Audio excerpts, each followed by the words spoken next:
the prize, which made her body react on the inside. We saw that heart pumping, we saw that brain going.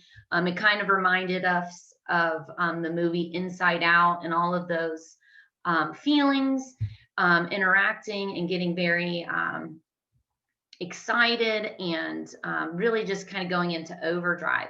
So we're going to be looking at my slides today, and then around 11 or 11:05, I'm going to be instructing you guys to go ahead and look at your assignment. It's not quite posted yet, but on my screen it says name it to tame it. We have a nice cuddly looking cat who's got that lion's beard about him, lion's mane, I should say. And it's saying maybe that cat is on the inside feeling like an angry lion. So let's check it out. Big emotions. You suddenly feel a rush of big emotions sweep through you. Maybe you feel angry. Maybe you feel overly sad. Maybe you feel confused. What is happening in your brain? Maybe what is happening in your body? When you guys are feeling really angry or sad or confused, what are some of those things happening in your brain or your body? Does anyone know? Have you ever, Charlotte, what do you think? What are you feeling when that happens? Well, for me, I feel like, I don't know, it's kind of like whenever I get very angry, I kind of like, I do this, I grab sometimes my hand and I'll squeeze it together and I'm like. Yeah, you maybe make a fist. Yeah, kind of like that. Olive, really quickly, what do you feel? I feel very tense and I'm kind of passive aggressive. Yeah, I think so too. Those are definitely both really good answers. Let's take a look. You might be ready to, what they say, flip your lid. Flipping your lid means that you are having a big, angry, or upset reaction to a situation. It means that you have acted without thinking and you have lost control of your wise decision-making abilities. What do you wonder about flipping your lid? So I want you to think about it. Maybe raise a quiet hand and think, I remember a time maybe I have acted without thinking because I am so angry about something. Has that ever happened to you? I know it's happened to Mrs. Pierce. She might have said something or did something when she was angry and she didn't mean it. She might have hurt someone's feelings. What's underneath your lid? So this says you're opening up your brain, and inside that's your brain, and it's probably thinking. So there's just a little thing. So we have a brain breakdown. There is a little chart where it says the amazing brain. There's the prefrontal cortex. Point to the front of your brain. You have what we call the prefrontal cortex. That helps you make good choices, pay attention, and learn. There's this little tiny part of your brain, which you can't really touch, but it's called the hippocampus. And it helps us remember what we learn, and it stores our memories. That's on the that's this like inside, like C shape. And then we have the amygdala, which is, I'm sorry, that little ball shape. And that helps us keep us safe. It's where all of our emotions come from. But sometimes if we have strong emotions, it keeps us from thinking clearly. So we're again going to think about our prefrontal cortex, point to that part. The prefrontal cortex, or the PFC, is the front part of your brain, which is responsible for helping you make wise choices. I want you to think, close your eyes and think of a time with your prefrontal cortex, which helped make you make a wise decision. Think of a time you made a wise decision. What was that decision? Describe what your mind and body were doing when you thought through that decision. So I'm going to close my eyes. A wise decision that I maybe made. So, let me think. Maybe a wise decision that I made was to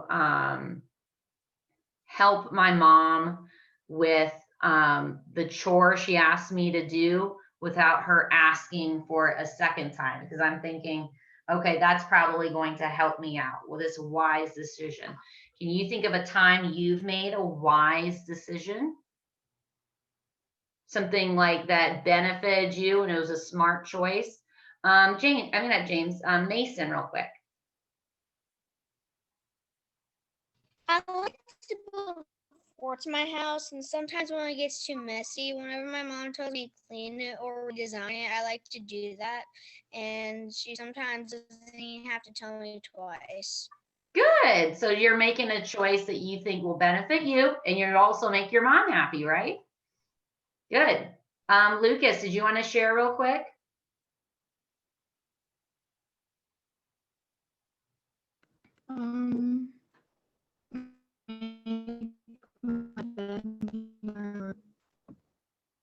Good. All right. Our next slide, it says a hippocampus. Let's look at that last one. We're going to remember that owl because an owl is wise. The next one we have is a dolphin. Think about a dolphin. The hippocampus is the part of your brain that forms, organizes, and stores memories. This tiny part of your brain helps you form long-term memories, connect memories to other memories, and connect memories to emotions and senses. For example, when you smell cookies and think of your grandma or maybe a holiday, that is your hippocampus at work. So thinking of like every time maybe you see a certain object and all of a sudden you are connected to maybe where you got that object or the times that you've been with it. So maybe you have like a teddy bear that you got for a birthday party or a birthday a long time ago, and that connects your memories to it. Random fun fact, research shows that dolphins have the longest memory yet known in any other species other than people. So they have a very good memory. Who knew that about dolphins? I kind of knew that they had a good dolphin memory. I thought maybe elephants had a better memory, but apparently dolphins have the best memory. Interesting. And then we have the amygdala. Think about an angry dog. We have this angry dog. The amygdala is a very small part of your brain, the size of an almond. So put your finger up. An almond is about this big, like about an inch tall. This is the part of your brain that works like your own personal guard dog. It helps keep you safe. When something happens that your body needs to be warned about, like touching a hot stove, or your amygdala guard dog jumps into action. You might even think, so hot stove, protect me from that. Car coming down the street, protect you from that, telling you to step back. You will do one of these three things to react without even realizing it. You'll fight, you'll take flight, which means you'll run, or you'll just freeze in place. So remember, fight, flight, or freeze. Your body will either tell you to fight back, will tell you to run away, flight, or freeze in place and you don't know what to do. So just remember our dog there. All right, fight, flight, or freeze. We have the fight, which means that you might be showing rage, anger, irritability, meaning you will attack. Flight means that your body might be experiencing panic, fear, or anxiety, and it's telling you to run. Or we have freeze. Your body shuts down. It becomes detached and stuck. You might decide to hide. Fight, flight, freeze. What happens when your brain alerts you of danger that does not actually exist? Sometimes your guard dog amygdala gets a little feisty and acts as if you are in a dangerous situation, even when you are not. When this happens, your body responds as if you are in an unsafe situation and will fight, flight, or freeze. This may come out looking like an explosive anger episode, running away, hiding under tables, or even sobbing uncontrollably. If you are thinking that this sounds like flipping your lid, then you might be correct. On the next few slides, you'll learn about a hand model that demonstrates how your amygdala takes over your decisions. And you'll also learn how to control it. Signs that your body and brain are stressed. So if you're feeling tense muscles, dry mouth, sweating, queasy belly, anger, needing to run away, dizziness, and crying, you might be feeling that your body and brain are stressed. Are there anything else that might happen to your body when you feel stressed? Anything else that you might think of? I think that's a pretty good list. I can't really think of anything else. Maybe your hands get clammy. Charlotte, what else might happen if you are stressed out? If I'm stressed out, I start to start to cry because it's so if something's so stressful you kind of get a little bit Yeah, you get really emotional. scared kind of. Yeah, Yeah. I think so. Kira, anything you could add? Sometimes when I'm so stressed out, it makes me tired, so I just want to go to sleep. I think so too. I think that could definitely happen. Olive? A lot of times I second guess things. If they don't, like if I'm stressed out and I maybe plan something, it doesn't make sense to me, I second guess stuff. Oh, I think so too. You might second guess yourself. I think that is a great example. I was also thinking it kind of goes along with queasy belly, but I might feel like I'm not hungry all of a sudden. Normally you might feel hungry and you might say to yourself, ooh, now I'm not hungry because I'm so stressed out that I can't get something completed. William, do you have anything to add? I saw your hand was raised. Nope. Okay, I'm going to go on to the next slide. What was that, William? Actually, sometimes my body, he does alert me of things that don't exist. Yeah, I think so too. So flipping your lid. So I want you guys to form your hand like this. This is hand model 1. In this form, your brain is calm. You're making wise decisions. Your thumb's actually underneath your fingers. Your amygdala is inactive, but be ready to alert your body, to alert you of danger should you encounter it. So your palm is your hippocampus, your amygdala is your thumb underneath your fingers, and your prefrontal cortex is your brain kind of sheltering your amygdala from making those choices. So remember, our prefrontal cortex is those wise decisions. Let's see on this next slide. Slide 2, put your hands up like this, like a number 4. Suddenly your brain has alerted you of danger. However, you may not really actually be in a dangerous situation. Nonetheless, your brain and your body are stressed. Your prefrontal cortex is officially on a break and your amygdala is in control. So that brain who's telling us, that front of our brain who's telling us to make wise choices, it's kind of stepping out for a break, and our amygdala is in control. You might even be pulling some bad memories from your hippocampus during this time. You have flipped your lid, but can you close it? Meaning, can you control those emotions? Regaining control. The great news is that you can train your brain to close your lid and regain control of your choice and your actions. Step 1. Now watch a quick little video. We're going to just stop. This will signal our brain to assess what is happening. We're going to take a deep breath and remind yourself that your guard dog is barking at something that is not actually a threat to you. You're going to think about your wise owl prefrontal cortex and allow it to take over. Let's see what this angry bird has to say.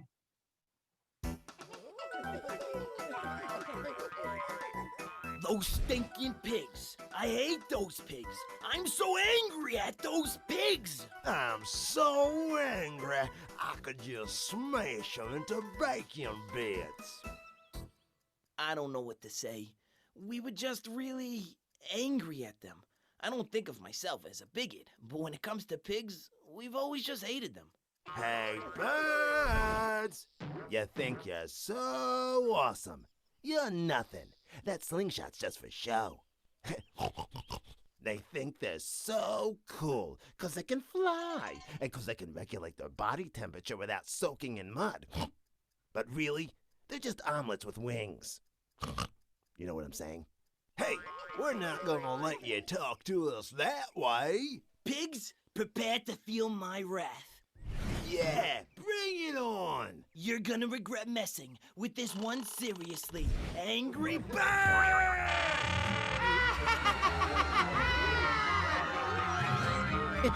Where is he? What's going on? Huh? I thought I was angry. When I saw that helpless little blind piggy, all that anger just flew away. I guess I just realized that I don't have to be angry, that it's actually a choice. Pretty deep for a brain the size of a jelly bean, huh? What happened? Where's that angry bird? Oh, he flew the coop. Here, let me help you down before those nasty birds come back. And the rest is history. Birds and pigs put their anger aside and lived in harmony, working together to build complex machines for blind pigs to get around easier.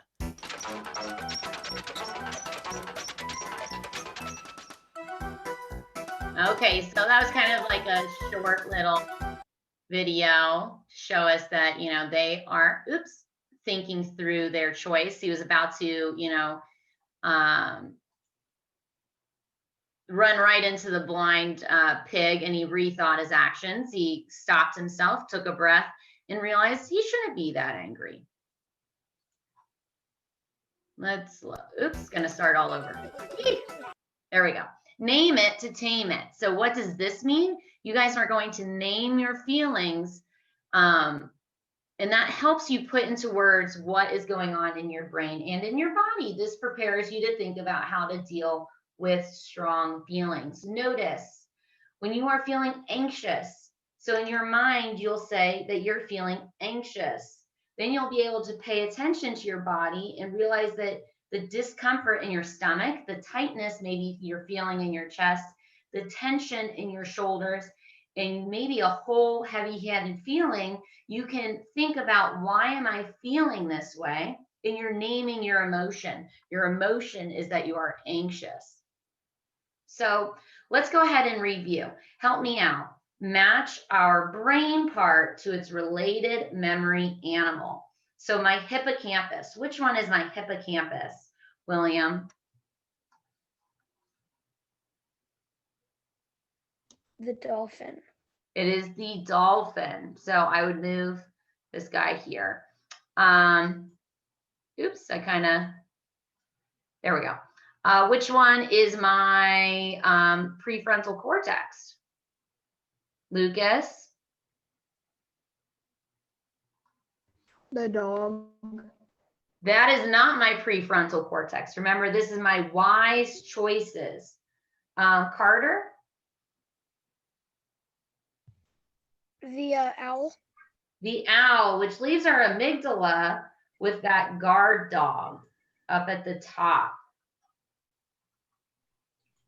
Let's review. Let's label the parts of the brain on our hand model. So remember, we made our hand model and then flipped our lid. Which part is my fingers? What part is my fingers covering my thumb? William?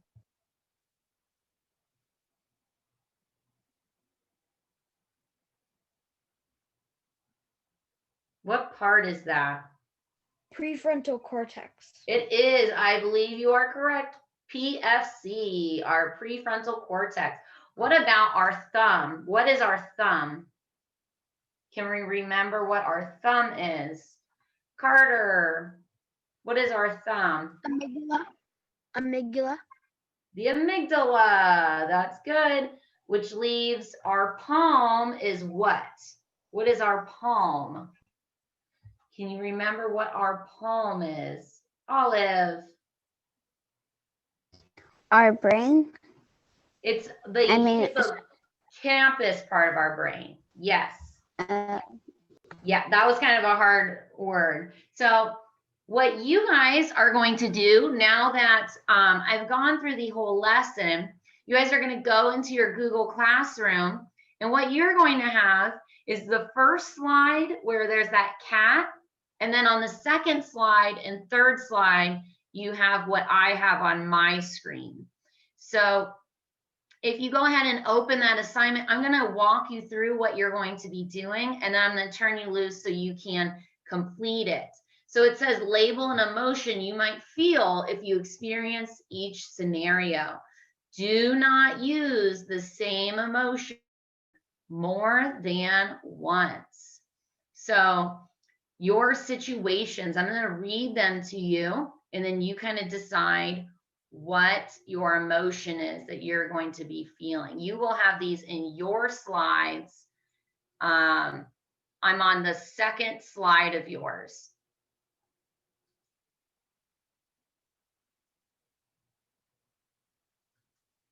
It is your turn to read out loud in front of the whole class. You mess up on 3 big words.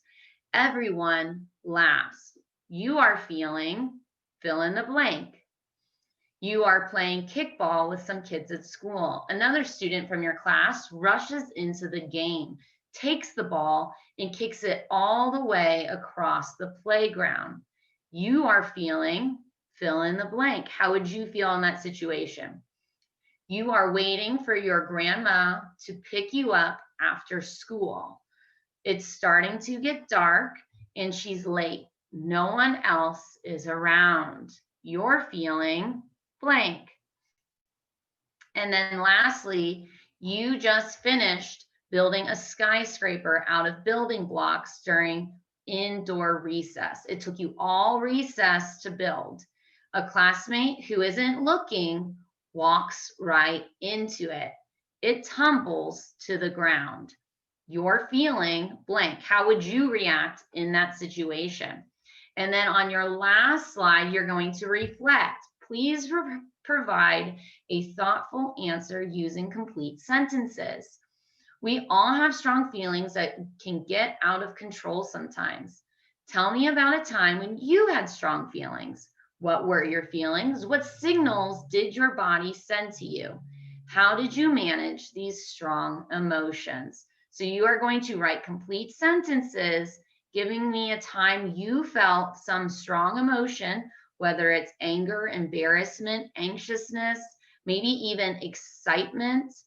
What did your brain feel during that time, and what was happening in your body? You're going to write about that on that last slide. Do we have any questions?